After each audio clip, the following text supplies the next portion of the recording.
to be the end. It's when you come to an agreement on money, case is closed, we're going to send the check. That's mediation. At 9 o'clock, we get a call from our lawyer telling us that the very people that we're supposed to be going up against in mediation, Progressive Insurance, aren't even showing up. It's going to be freaking Allstate, our insurance. We're going for the $20,000 liability when we weren't even supposed to be. We didn't even know we were ever at all going up against Allstate, our own insurance for that shit. We spent 5 months planning and prepping to go up against Progressive, the person who hit my wife's insurance. So we find this shit out 30 minutes before mediation. Our lawyer didn't tell us at all in the 5 months leading up to it. So not only do we get blindsided, during the mediation, the fucking lawyer on the other end, who just picked the case up from the other person who had it because it got dropped and picked up by someone else, just proceeds to be a bitch the whole time and literally says that they're not paying us anything until Progressive has to pay.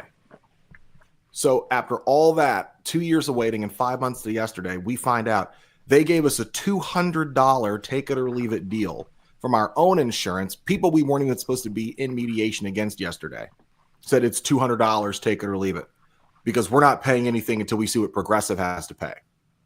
So now we have to wait 45 to 60 days to try to get back in a room with Progressive, the people we were actually supposed to be against yesterday. Now we've got to wait another 2 months to 3 months after just waiting 5 fucking months just to get to yesterday, what was supposed to be and promised to be by our lawyer the end. Yeah, that's fucking frustrating, dude. Very frustrating. Yeah, that shit, man. That shit's so annoying. I was gonna punch my lawyer in the face. That nigga's lucky he was on a Zoom call. We were on a Zoom call because I'm just as mad at him, because I'm like, bro, you couldn't warn us. You didn't tell us. His assistant was supposed to reach out and talk to my wife 2 weeks ago. Do you know when she actually called my wife? The day before yesterday. And it wasn't even about that. She didn't even mention to her anything about Allstate the day before yesterday. She just asked, hey, has anything changed? And, have you gone to another doctor since we last spoke? No, but I've been waiting for you to call me since 2 weeks ago. Oh, well, sorry, we've done this and that and this. My lawyer's lucky I need him. He fucks me again in 45, 6 days. He's fired. Of course they would do some shit like that. Pissed me off, man. Ruined our whole fucking day, bro. I bet. I bet. All that time, bro. That shit's so fucking mentally draining and shit, Especially for my wife, who's been on the 25-pound weight restriction for 2 years. She can't work most jobs because they have a physical demand of 25 pounds. So that's half the reason we have to work for ourselves, or that she works for herself along with me, because she can't do it. Yeah. For fear of getting caught by their side and sending their PIs in, trying to fucking record her at a goddamn grocery store lifting a 30-pack of water into a fucking cart. Yeah, anything just not to pay. Yeah. All right, child, y'all ready? Yeah. Big yeet. Wait, hold on real quick. I just want to be sure before I fucking do an entire show again and the audio's all fucked up. Tommy and Toxic, give me a mic check. Mic check, 1 2 1 2. Okay. Something happened to the sound yesterday? No, the other day I did an episode with, I think it was Tommy and Toxic, and the entire time no one can hear him. So we did the entire episode with just my voice. Yeah, that wasn't the other day. That was a couple weeks ago, I'm pretty sure. Yeah, so I remember you telling me about that one. Yeah, it was just your voice the whole time. You had to basically scrap the shit. That sucks.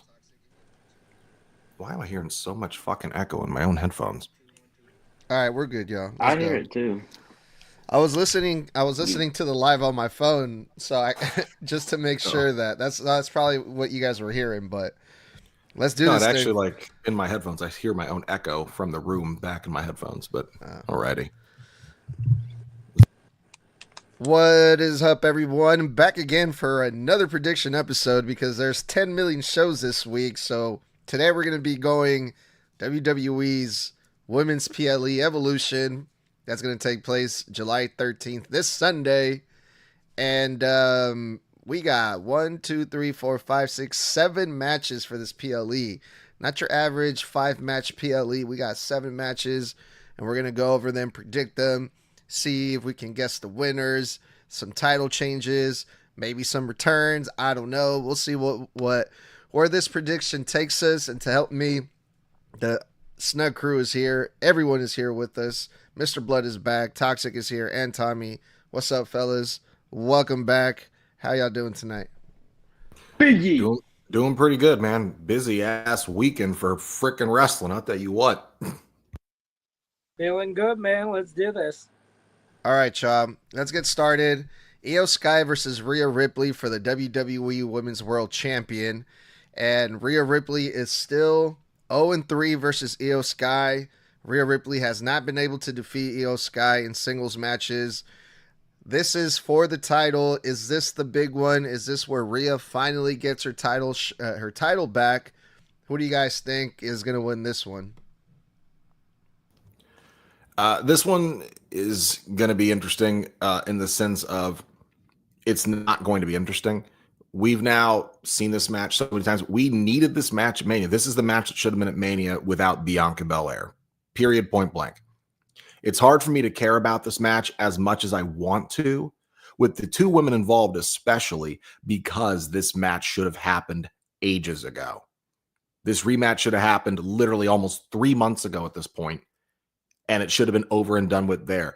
Throwing together the blow-off match to their feud here, last ass minute booked just 2 weeks before the pay-per-view, only because you've already told all the other story you can tell with it fucking 3 months ago, and now it's here, is absolutely fucking annoying to me.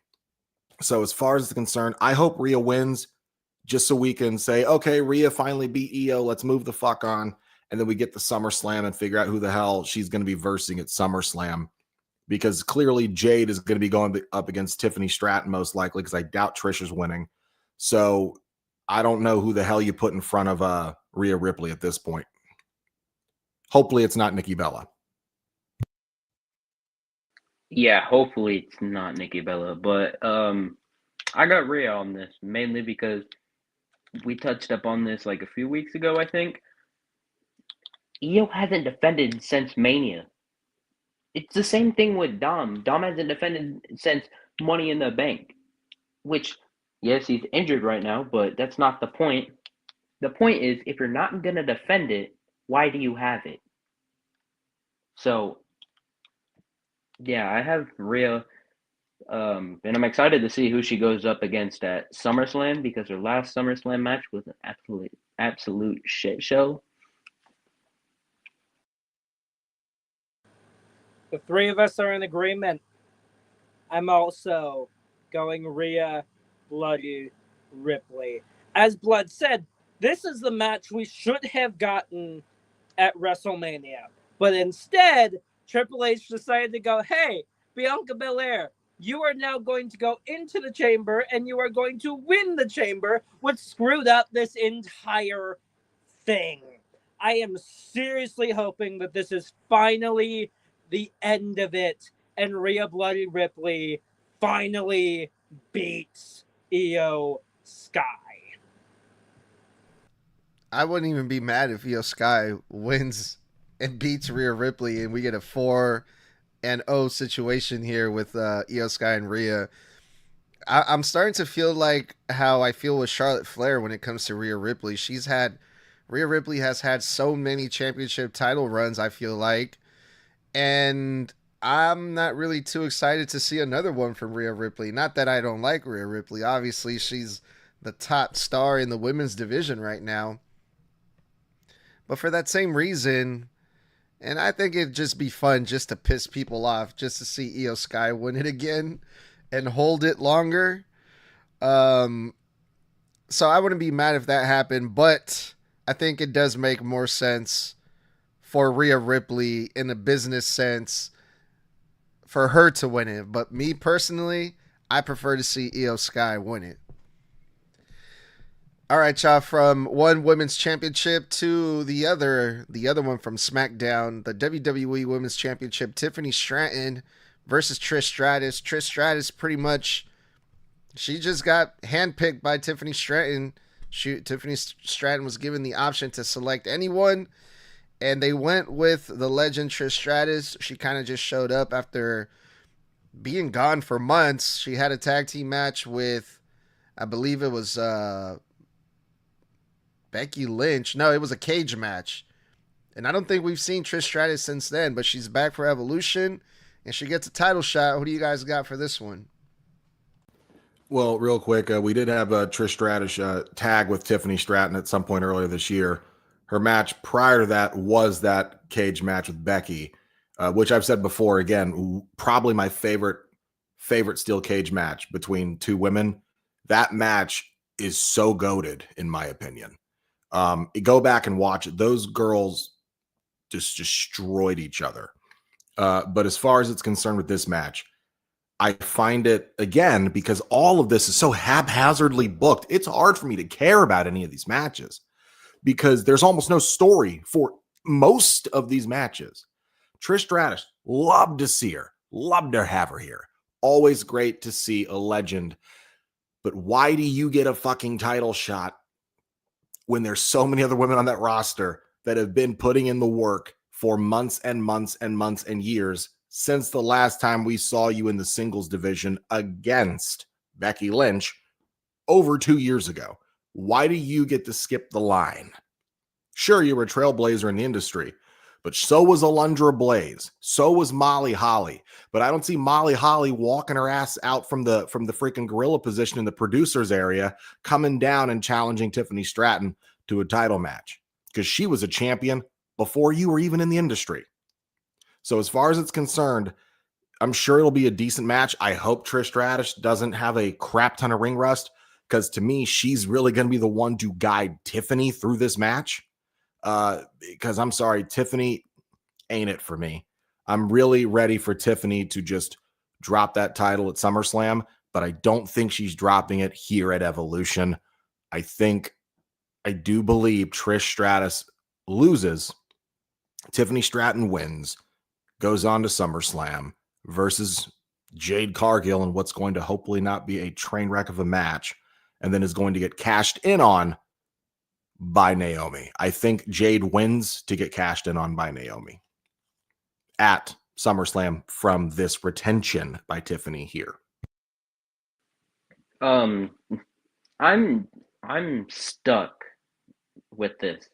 Yes, it should be easy, but at the same time, you're not just gonna have Tiffany drop it to Trish just for Trish to probably just relinquish it the next Friday or just retire with it. I don't know.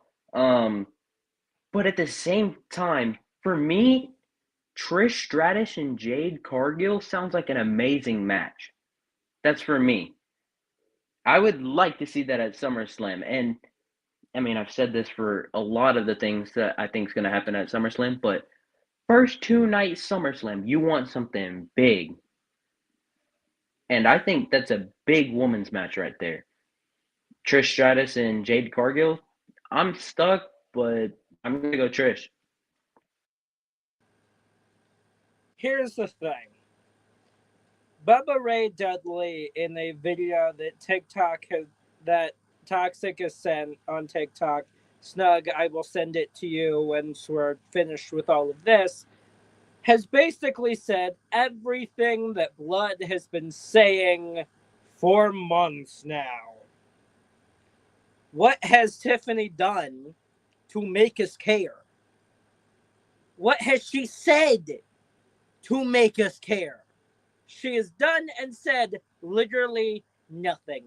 I do not care about this match, but I'm with Blood on this one. I'm going Tiffany Stratton to win, face Jade Cargill, and what will end up being at SummerSlam a match where the ref will end up going through the entire thing with both of them and everything else. So I am going with Tiffany Stratton.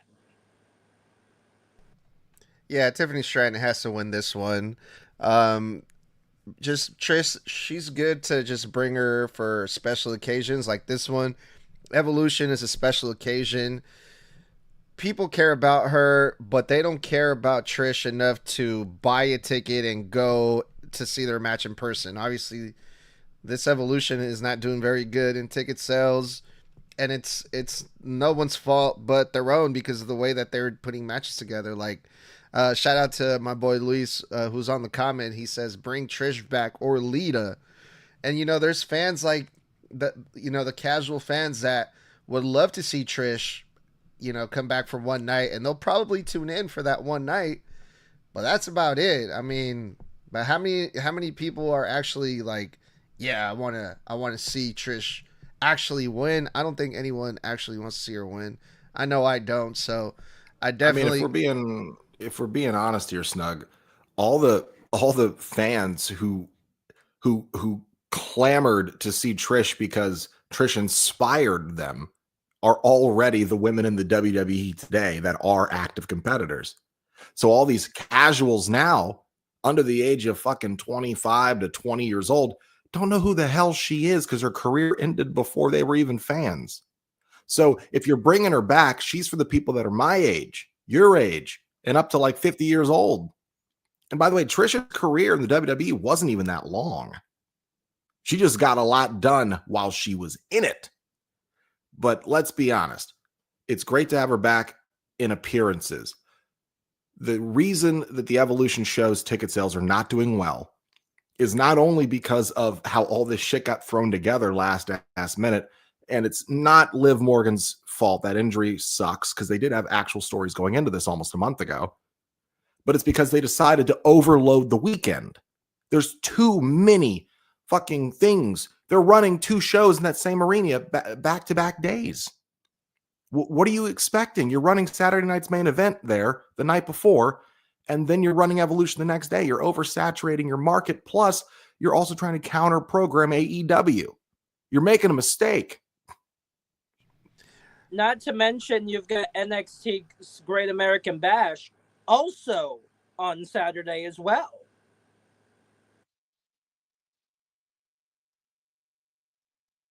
not surprised that they're kind of struggling with the attendance and whatnot. But I'll tell you what, last thing, I'm very curious to see what Evolution looks like on TV Sunday.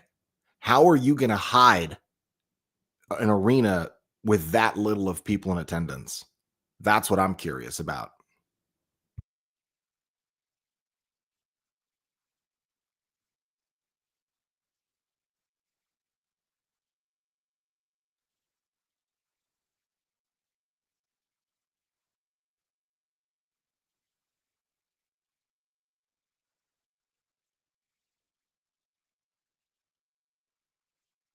with JC Jane, I mean, I peek in NXT every now and then, and I recognize a lot of the girls, the main girls, Jada Parker, Sol Ruka, Lola Vice, Blake Monroe, obviously.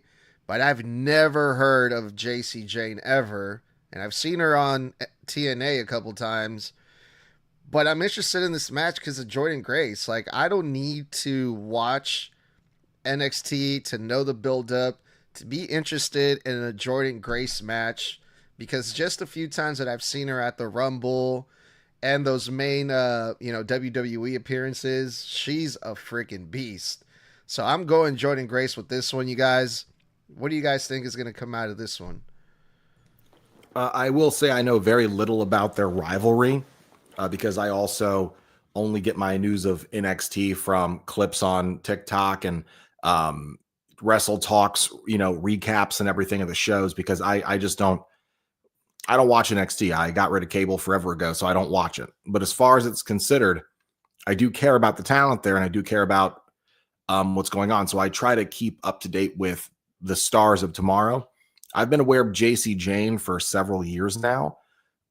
And partially, I was actually introduced to JC Jane as a character through the WWE 2K game series. That was the first time I even saw who she was, when I was scrolling through the exhibition menu to pick a character and came across her name when I was looking for Jey Uso. So as far as it's considered, I do know that I've seen her wrestle about 3 or 4 times. I do know that she's talented. I do know that she has a very good energy to her, good charisma. And I know that she took the title.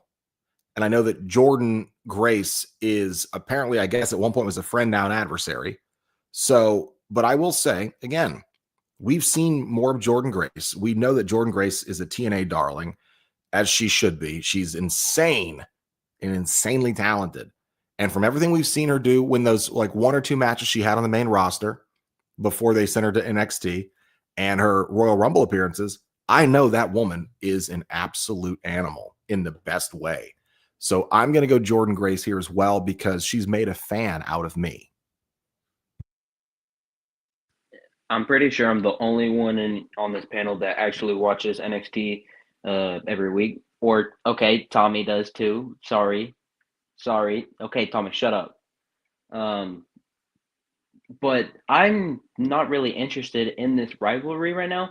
It's just the classic, oh, I'm the egotistical heel. I'm better than you, and I'm the women's division on the main roster and in NXT. So just to stop hearing JC Jane, I want Jordan Grace to take the title from her. And I feel bad for both of these women because they're running double duty. At Great American Bash, they're having a tag match with it's Jordan Grace and Blake Monroe versus Fallon Henley and JC Jane, and then their match at Evolution. So, yeah, they're probably going to be sluggish a little bit if they can not do as much and have their partners do a lot. I think that this match is going to be a little bit lackluster. All right, time for me to be the outlier here. I do watch NXT. I watch it next day on the app itself. And I will say this.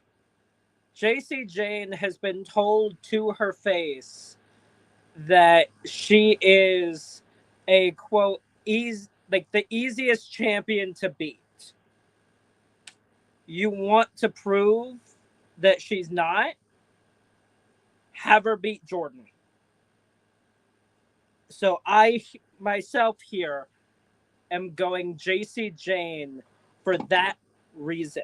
If you want to show that she is not a super easy champion to beat, have her beat Jordan Grace for it. Damn, that's wild, but no, you're right. It could get interesting. This match is, if Jordan Grace wins the NXT Women's Championship, that would be a great look for her. But then that also means she's going to stay on NXT longer, which I would much rather see Jordan Grace get called up sooner than later. But either way, this match I'm actually really looking forward to. And then we go to the Women's Intercontinental Championship match. This fucking card should have been the Night of Champions card. Look, we already got like 4 titles being defended so far. We got Becky Lynch versus Bayley versus Lyra Valkyria.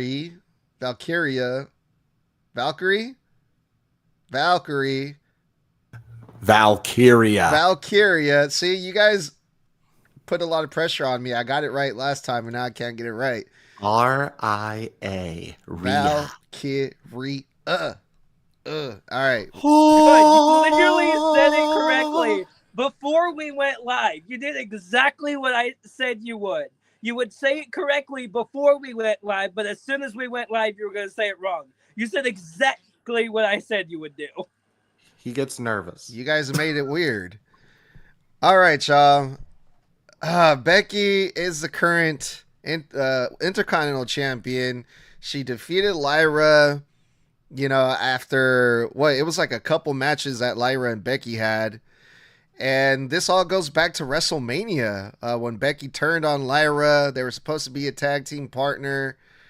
They tag team at WrestleMania. Bayley was supposed to be Lyra's tag team partner. That didn't happen. Becky takes out Bayley, and all these 3 women have all been like in their freaking nerves and their business. But this one's hard to call, you guys. I hope it's Bayley to win this one. So I'm gonna go with my neighbor, she's from San Jose, right up the road here. So I'm gonna have to go with Bailey to win this one. Yeah, I'm going to go with Bailey for the simple fact of she fucking deserves it. Okay. Aside from the fact that she has yet to get a chance with the Women's United States Championship, she was already a Grand Slam champion before they created these two mid-card women's belts. So as far as I'm concerned, again, if you want those titles to mean something, and let's not forget the IC titles for the men's and women's respectively, those are the workhorse titles. You can't think of a workhorse in professional wrestling and WWE today and go down a list of who they are and leave Bailey off of it. You just can't do it. She's a workhorse. The woman is straight Hall of Famer as far as I'm concerned. She's a current working Hall of Famer right now, as far as I'm concerned. So put it on Bailey, because first off, her and Becky alone feuding over it puts a much larger spotlight on the women's mid-card division. And I think that's important. You have two main event talents in the mid-card vying for that mid-card championship. That's only good for the division. And people are such big fans of both of those women, it forces them to pay attention because they can pick up that slack that Lyra does not have enough, let's say, tenureship to create and pick up herself. But it still puts a good shine on Lyra, who can still get in that character work, still prove that she can go in the ring, still have these dynamics with these two other women. And it's only going to build her character up the way she should have been getting built up the last fucking year. So I think Bailey. I think that title needs Bailey. I'm with Blood and Snug. I'm going Bailey. One, because everything Blood just said. Agree with all of it. And two, it's a hard match to call. I don't really know, so I'm gonna go with my gut and say who I like more in this match, which that's being Bailey. So yeah, I'm confused why we didn't get this match a few weeks after Bailey returned, but that's kind of stupid. I'm just now realizing that. But anyways, I'm glad we're getting this finally. All right. If we're going by gut, because I do agree this is going to be the hardest one to call, or one of the hardest, I'm going Becky. My gut says Becky, because of the massive reason that for the majority of this match, all she'll need to do is sit back and watch as the other two focus too much on each other instead of going after Becky. These two, Lyra and Bailey, have been fighting for weeks now. Ever since Lyra costed Bailey that title. I think those two are going to be so focused on each other that all Becky will need to do is pick up the scraps. Yeah, man. I mean, they're trying this match compared to Io Sky versus Rhea Ripley, Tiffany Stratton versus Trish Stratus. This match with Becky, Bailey, and Lyra, we can't say that it hasn't been built up. We can't say that there's no story, there's no history here. Like, they all have been involved in, with each other since even before WrestleMania. And even Lyra and Bailey got some beef there. Even though they're supposed to be the baby faces, they got tension too. So anything can happen in this match. I mean, this one is hard to call because it could be Lyra can snap and she can go off on Bailey and win it, or Bailey can come out on top, or you can't count out Becky Lynch either. So yeah, we'll see what happens with this one. The next match, we're gonna go for the Women's Tag Team Championships, and this match, actually, it feels like this one got put together very last minute because of Liv Morgan's unfortunate injury. And now we got Roxanne Perez stepping in the place of Liv Morgan. Roxanne's going to be teaming up with Raquel Rodriguez as a champion. And it's going to be a fatal 4-way tag team match. The teams are pretty insane for this match. I got to admit that. Charlotte Flair and Alexa Bliss, very uncommon duo. They've been, they've been trying to get them together on SmackDown, and they finally hit it. They said, we're going to do it at Evolution. A great tag team, in my opinion. The Kabuki Warriors, Kabuki. They just got back together, but I mean, it's Asuka. She just came back not that long ago from her injury. And Zarya and Sol Ruka. Fucking crazy, you guys. We're getting a little bit of everything here. Like, we got Raquel's a powerhouse. Roxanne is the prodigy. We got two veterans, Charlotte Flair and Alexa Bliss. We got two great wrestlers in, Kairi Sane and Asuka, and the young up-and-coming Zarya, and the fucking crazy athletic beast that Sol Ruka is. We got a little bit of everything here, you guys. And I'm not really a big fan of these multi-person matches, but I'm really interested to see who wins this one. And I think it's going to be Charlotte and Alexa. But what do you guys think? So for me personally, because this is for the women's tag titles, really quick, I would like to say to that previous point about the triple threat, because I'd raised my hand, but we had to move on. I will say that I think that is the only match of this entire show that actually has story built into it, that actually has any story actually built. That's the only one.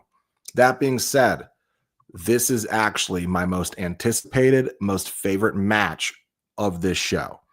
This is the one I am looking the most forward to. You guys know me.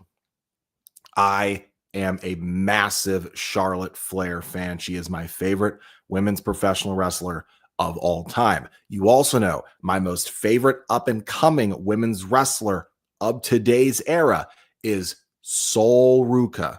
I've had my eyes on Sol Ruka for a long time, and I have said on this podcast, I am extremely excited and have been fantasy booking Sol Ruka in the same ring as Charlotte Flair. And now we're actually getting it in the craziest way, where they've just thrown it into a match because they had to re-fucking do the show. So I want them one-on-one in a match at one point. Because to me, when I look at Sol Ruka, she's the spiritual successor to Charlotte. There's something about her that feels so 2013, 2014 Charlotte coded. So I'm extremely excited. I hope we're going to get a face-off moment where these two are one-on-one in the ring and they just stare each other down and just soak in the moment. And I hope the fans do the holy shit or the cheer thing, because I want those two to have a stare-down moment that the crowd erupts for, because I hope the crowd sees and feels what I feel when I think about that. But you're right, Snug. You've got everything in this match. You literally have high flyers, technicians, brawlers, you name it. It's in this match. And I'm extremely excited for what to come. I think this match has the potential to be the match of the night. I think it has the potential to be the show stealer of the weekend, to be 100% honest with you. Look at everybody who's involved in it. This is the most talent you could ask for packed into one fucking match. And it's so many styles. So I think, however, all the excitement said, I think Roxanne and Raquel retain, because you're trying to tell the story of how the Judgment Day is doing better without Liv there. That as soon as Liv's gone, the titles are still good for the girls. Dom still has the Intercontinental Championship. JD and Finn win the tag titles. And everything is just hitting on all points for the Judgment Day. You have to continue that story. So something tells me those two retain, because it's going to continue to build the trust between Raquel and Roxanne. So when Liv comes back, she feels betrayed. So retention is my prediction. I'm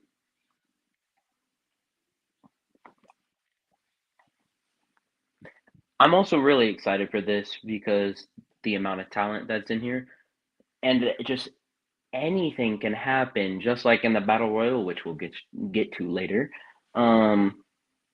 Anything can happen.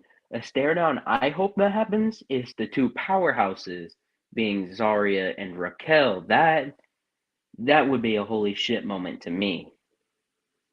Just I'm not even gonna get into it more, but just I I don't think Roxanne and Raquel are retaining, and I don't think Charlotte and Alexa are grabbing the titles. So I think it's either the reunited Kabuki Warriors because they they just reunited. Why not just have them have the titles at least one more time? Or the newcomers and already the double champ, Zarya and Sol Ruka. Hell, why not have Sol Ruka a triple champ? I'm I don't think retention is happening in this match. I do. I am going for Raquel to retain. I'm going for the Judgment Day to retain their tag titles. Here's why. I am with Blood on this, where I feel like, one, you have to run that story and continue it. And two, when Liv gets back, especially knowing the fact that it was Finn Balor's idea to put Roxanne Perez in her place, that's only going to cause more and more cracks that we've already seen grow bigger. So I'm going for a retention. Dope, right on. Let's move on here. We got the Battle Royal. The Battle Royal, the winner gets a match at WWE Clash in Paris. But before we get into that, since we're doing pretty good on time, we have a sidebar question here from the homie Luis, bruh. If the group doesn't mind, can I ask who's your favorite wrestlers of all time, past and then present? So, who's yours, Mr. Blood, really quick, if you don't mind? If he's asking like individual, like you only get one then and one now, for the sake of time, my favorite wrestler in the past, probably Jeff Hardy, because he was the main reason that I stuck with wrestling after The Rock, got into pro or backyard wrestling myself, and became a heavy punk and rock fan in my youth. My favorite wrestler of today, you know what? My favorite wrestler today is basically the same, is also a throwback. It's CM Punk. He is my goat. So past and present, man's my goat. Past, it's got to be the rated R superstar Edge, and present, 4 letters, 1 word, yeet. Past for me, even though he's currently running, he is on his farewell tour. The past is John Cena. I have to do that because he's one of those that you look at him and you just can't take him out. But when it comes to current, I'm going with the American Nightmare, Cody Rhodes. Yeah, I think I'm gonna have to go Taker for the past and then present. It's kind of hard to choose, man. The present, so I have a lot, man. You know, it's hard for me to pick between Cody, Gunther, and Dom. So, thanks for your question, Luis. Luis says, Really? Solo's not on that list, huh? I mean, Solo, he's the greatest, but yeah. He says, let's go. Me too, Mr. Blood. Jeff Hardy gang, he says. Huge Jeff Hardy fans over here. Toxic, if you will, what's going on with this Battle Royale? Do we have the names? Do we know what's going to happen here? Help me out. Okay, so like you said, the winner of this gets a championship match at Clash in Paris. I'm pretty sure if an NXT person wins, they can go for a main roster title. I'm pretty sure, and they just won't go for an NXT title. But this past or this Monday on Raw, we had 3 announced people in the Battle Royal, that being Stephanie Vaquer, Ivy Nile, and Nikki Bella. And then the Raw side of things that was announced last night on NXT, where I can't believe they're calling them this, but the Dungeon Dolls, Natalia and Maxine Dupree. Yeah, it's weird. NXT, we have Jada Parker, Lola Vice, Kalani Jordan, Lash Legend, Izzy Dame, and Tatum Paxley. For the SmackDown of things, or SmackDown side of things, holy shit. SmackDown side of things, we have Zelina Vega, Julia, and Candice LeRae. I would like to throw in a few prediction entrants, I think. AJ Lee, we have gotten a lot of AJ stuff by WWE recently. Paige, she's free from AEW. And then, just for why not, I would like to see Lita. So, yeah. Nice. Right on, Toxic. Thank you for that.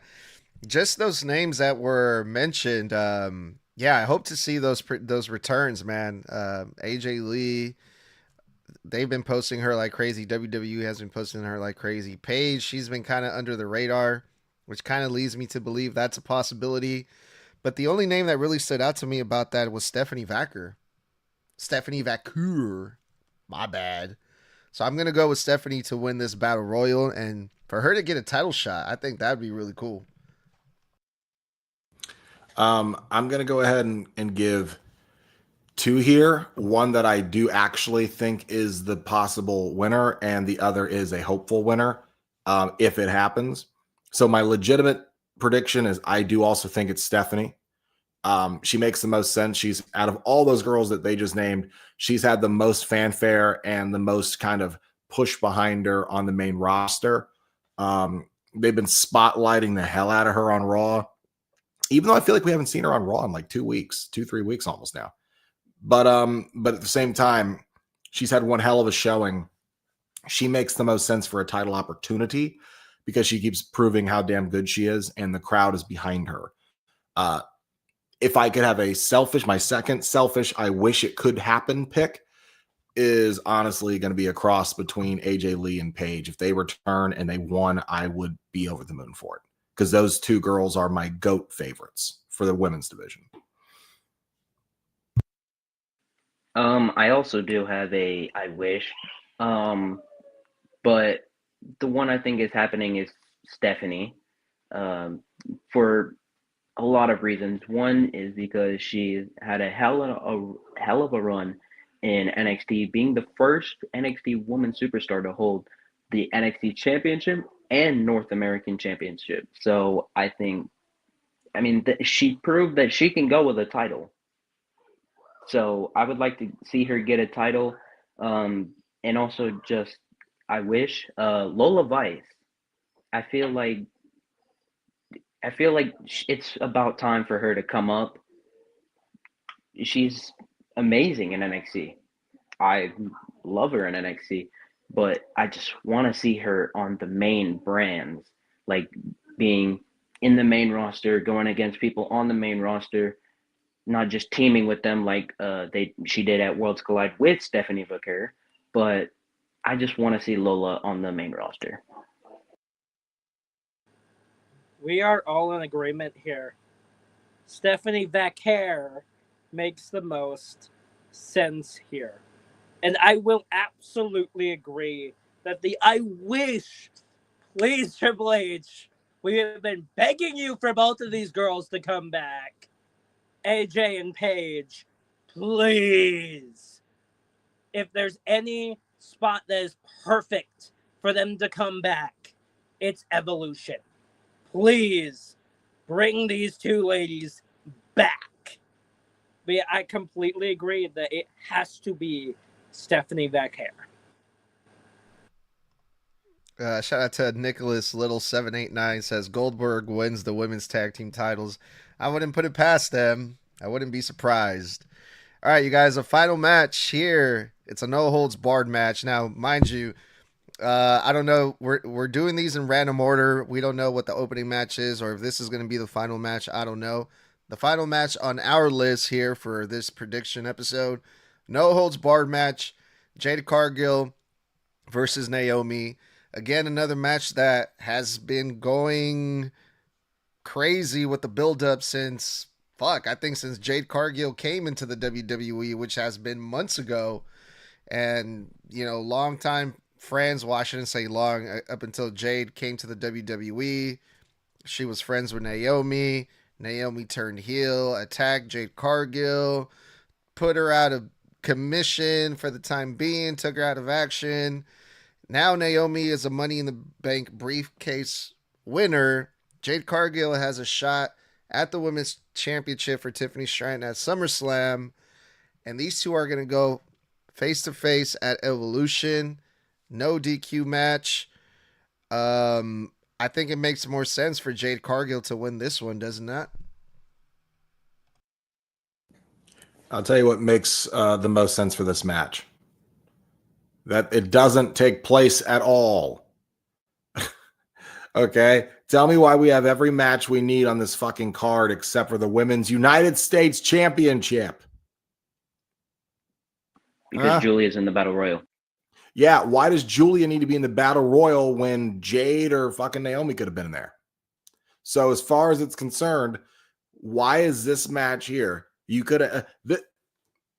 how are you going to take the title off of Zelina when she's barely defending it to then put it on Julia, who is yet to defend it? And when the first pay-per-view she has to showcase it on an all-women's pay-per-view, she isn't defending it. So as far as I'm concerned, this match is fucking stupid. It's bullshit. It's absolute bullshit. And as far as I'm concerned, I don't have a prediction. My prediction is that this match sucks. My prediction is that the winner doesn't matter because Jade already has her title shot. Doesn't matter if she wins or loses here. She's still going to SummerSlam. It doesn't matter who she's versing at SummerSlam. She's still going to SummerSlam. And it doesn't matter that fucking Naomi's in this match because no matter if she loses, she still has the Money in the Bank briefcase to screw over and cash in on whoever is at SummerSlam. This match is filled with two people who basically are guaranteed fucking winners and or contenders at a future date in August. This match is pointless. Purely pointless. You know what would have been a great spot here?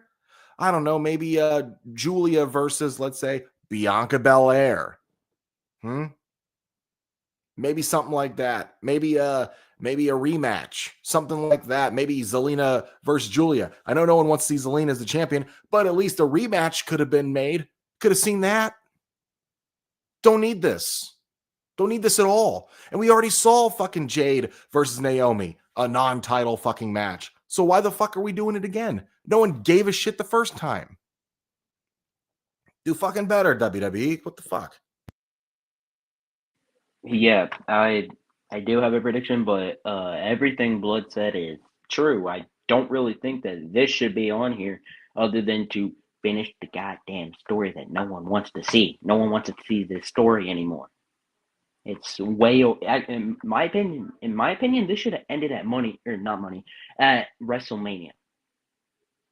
That's where this story should have ended. But I have Naomi mainly because Jade won their first one. I think Naomi should win their second one, and then at SummerSlam, she cashes in the match, and then takes the title, and then wins their technically third one. So I have Naomi. I'm also going Naomi for this reason. It is a no disqualification match, which means Naomi can use that briefcase as a weapon all she wants. I am going Naomi here. It makes the most sense. I am with Blood with the fact that this match shouldn't be happening at all. Honestly. Because he's right on every angle that he just said. But if I had to choose between the two, I am going Naomi. My only prediction here that I'll give, I think Bianca Belair interferes at some point. That's about it. That's literally what I was just about to say. Like, no, you bring up a lot of good points, Mr. Blood. Like, why? Why do we have to have this match on this Evolution? And I think that's why. I think this is to set up Bianca to come back and finally decide whose side are you on, because we still don't know. Bianca has just been in the middle of this feud between Jade and Naomi. You know, the last time we saw Bianca, it was like, hey, bitch, you broke into my house. What the fuck is wrong with you? And then Naomi cried, and then that was it. But is Bianca mad at Jade, or is Bianca mad at Naomi? I think Bianca's going to turn heel on Jade so they can finally set us up for Jade versus fucking Bianca.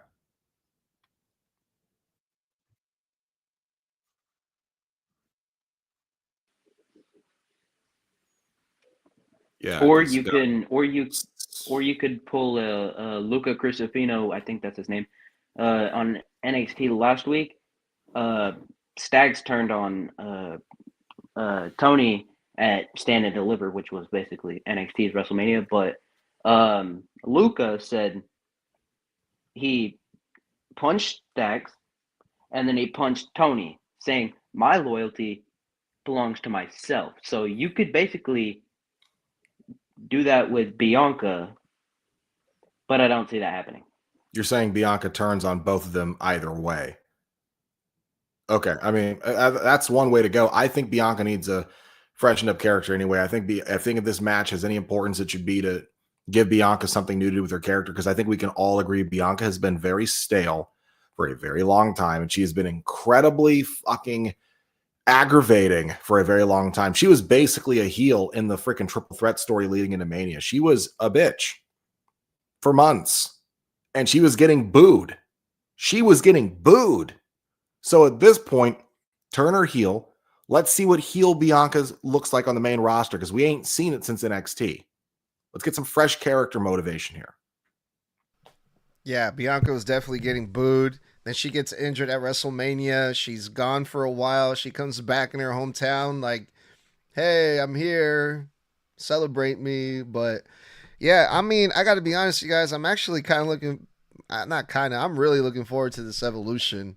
I want to see what happens. I'm going to be there, not in person, but I'm going to be there watching the action up and close. So those were our predictions for Snug Wrestling. Mr. Blood, if you please, can take us home. Time. Yes, sir. And also, I'm peeping that Shinsuke Nakamura shirt. Just realized you're wearing it. But as far as it's concerned, thank you guys for joining us here for the predictions for Evolution 2. I cannot believe it took us at this point, fucking what, 7 years to get here. As far as it's concerned, you guys can catch us every Monday night and Friday night on Apple and Spotify and wherever you get your podcasts for Monday Night Raw and SmackDown reviews directly after the shows go off the air. And if you like reaction content, if you like to feel what it's like during the show, what other people in their homes are feeling like, you can also in real time watch and check out our channels on Instagram and on TikTok for Snug, our fearless leader here, his live reactions during the actual shows. He posts clips moments after the segments end, and you can see how he reacted and what his in real time thoughts were. Then you can catch me and Snug every Thursday night at 9 p.m. Eastern, 6 p.m. Central for TikTok Live one-on-ones, where tomorrow night we are having the topic discussion of AJ Styles' last contract and what those matches we'd like to see on his last run should and would be if we could book it. So join us tomorrow at 9 p.m. Eastern, 6 p.m.